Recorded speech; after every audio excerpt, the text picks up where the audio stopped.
El hombre, al estar condenado a ser libre, lleva sobre sus hombros el peso íntegro del mundo. Es responsable del mundo y de sí mismo en tanto que manera de ser. Esa responsabilidad absoluta no es, por lo demás, aceptación. Es simple reivindicación lógica de las consecuencias de nuestra libertad.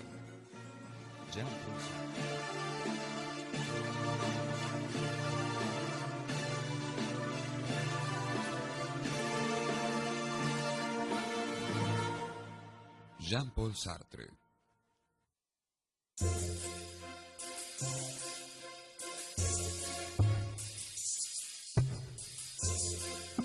Jean-Paul Sartre nació en París en 1905.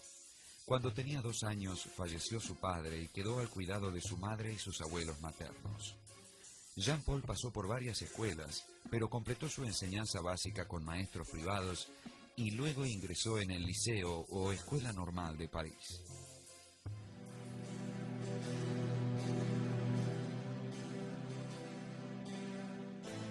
De vuelta en París, en 1929, Sartre formó pareja con su condiscípula Simone de Beauvoir, quien sería su compañera hasta el fin de su vida, y se dedicó a la enseñanza de la filosofía.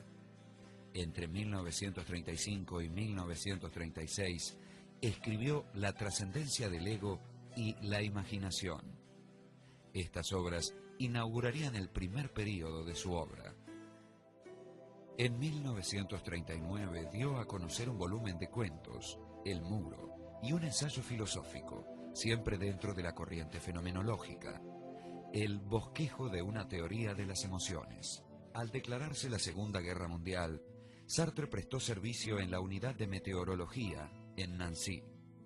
En junio de 1940 fue hecho prisionero y trasladado a Alemania. En el campo de prisioneros, Sartre releyó el libro Ser y Tiempo de Martin Heidegger. De las notas de esa lectura surgió El ser y la nada, obra que inició la segunda etapa de la obra de Sartre. El ser y la nada, que inauguró la corriente filosófica llamada existencialismo, era un diálogo crítico y riguroso con la tradición filosófica. Para Sartre, el ser del hombre es su libertad. La conciencia no es un objeto dado una vez y para siempre. Es espontaneidad, temporalidad y libertad. No hay una esencia humana a la que los individuos se ajusten. La existencia de cada uno, al ir realizando su libertad en las diversas situaciones que le toca vivir, determina su ser. Este es el sentido de la famosa frase de Sartre: en el hombre, la existencia precede a la esencia.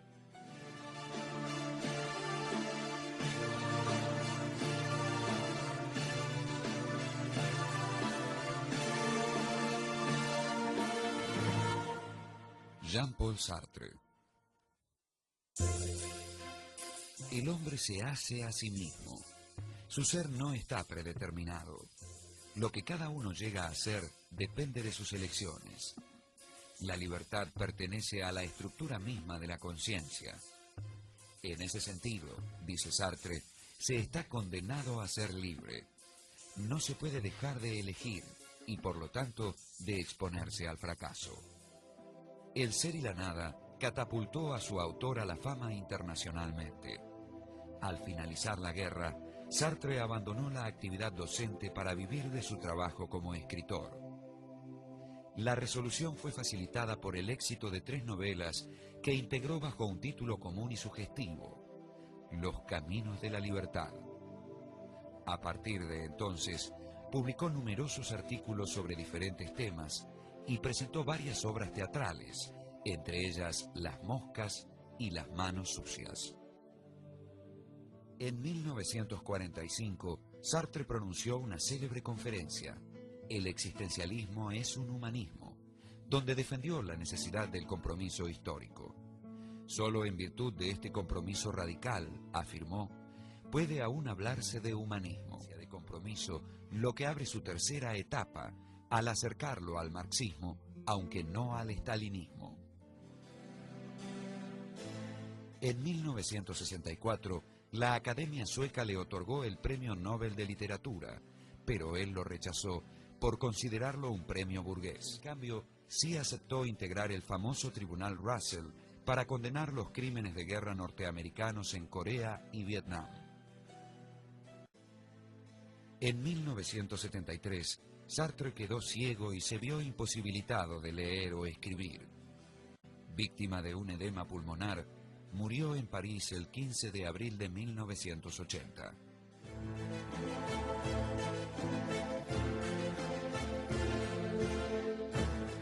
La figura de Jean-Paul Sartre, tanto como el existencialismo ateo que defendió en sus novelas, cuentos, obras teatrales y ensayos filosóficos, marcó a fuego la cultura occidental de la segunda mitad del siglo XX. Preocupado por la existencia del hombre concreto, Sartre expuso que el hombre es su libertad y alzó un llamado radical a la responsabilidad individual y al compromiso histórico.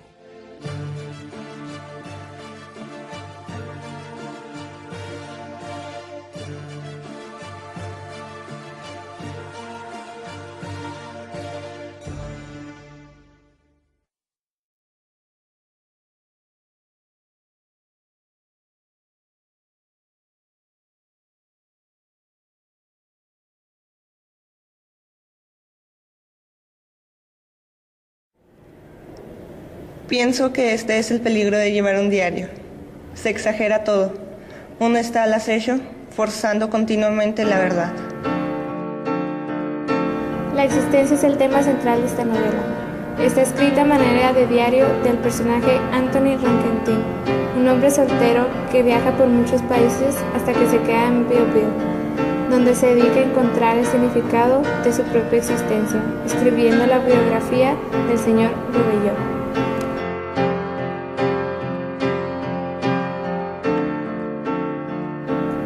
Señor de Rovellón, era mi socio. Él me necesitaba para ser y yo lo necesitaba para no sentir mi ser. El diario comienza con el protagonista reflexionando sobre el hecho de escribir un diario, cómo es que se hace y qué sentido tiene, concluyendo en que el objetivo de escribir uno es para comprenderse a sí mismo.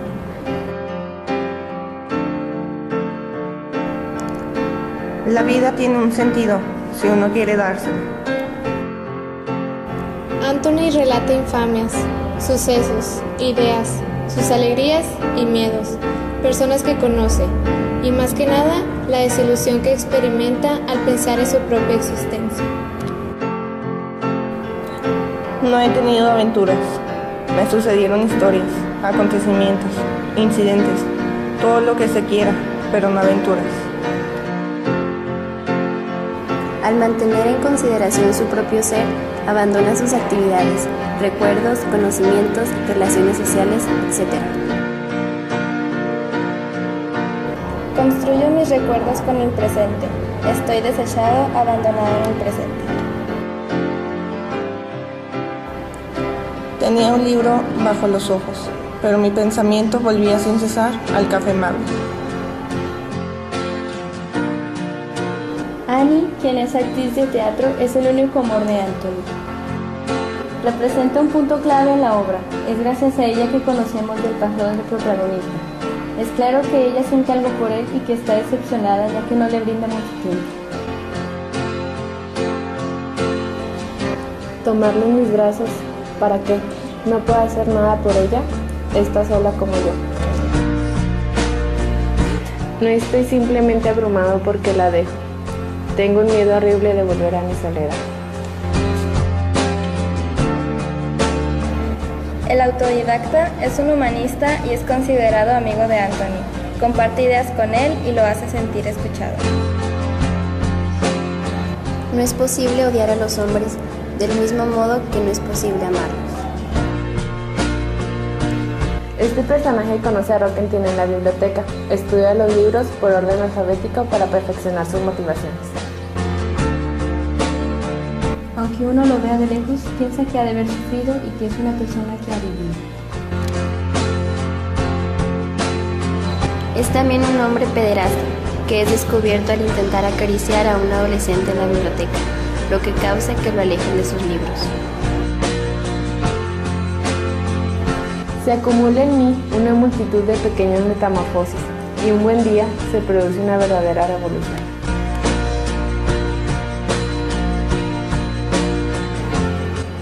Es el reflejo de mi rostro. A menudo en estos días perdidos me quedo contemplándolo. No comprendo nada en este rostro. La cosa anda mal, muy mal. Otra vez la suciedad, la náusea. Quisiera que esta sonrisa le revelara todo lo que intenta ocultarse.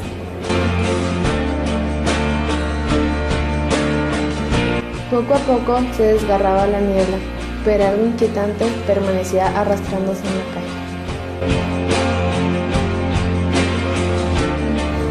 Existo porque pienso, y no puedo dejar de pensar. La existencia es una caída acabada. La existencia es una imperfección.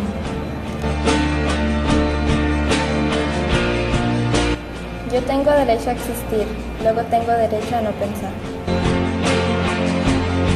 Una vez me atreví a pensar que lo bello solo es cuestión de gusto.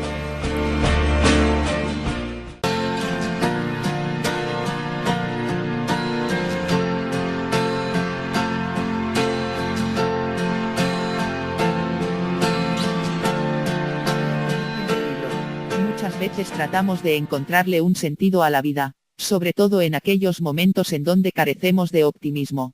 Jean-Paul Sartre es uno de esos tantos filósofos y escritores, que se valen de este tipo de motivos para realizar obras literarias de índole introspectiva, situando a sus personajes en contextos puntuales, con el objetivo de transmitir una forma de ver la vida, más allá de crear belleza a través de las palabras. El libro La náusea es uno de estos casos, situándose en la categoría de existencialista, escapando de lo que la hace bella. El libro muestra cómo repugna la existencia del ser humano, contaminado por el yugo de la cotidianeidad que embalsama el quehacer social y de la cual no podemos escapar. Esto se denota ejemplificadamente en la excesiva y apasionada dedicación que da Antoine Roquentin, el protagonista de la obra, a su trabajo investigativo acerca de la vida y obra del Monsieur Rollevon, razón por la cual está alojado en París y que deriva en un fétido y nauseabundo mirar hacia lo que lo rodea, ese reloj que nos controla diariamente, hacia la aceptación y sumisión de la sociedad para con los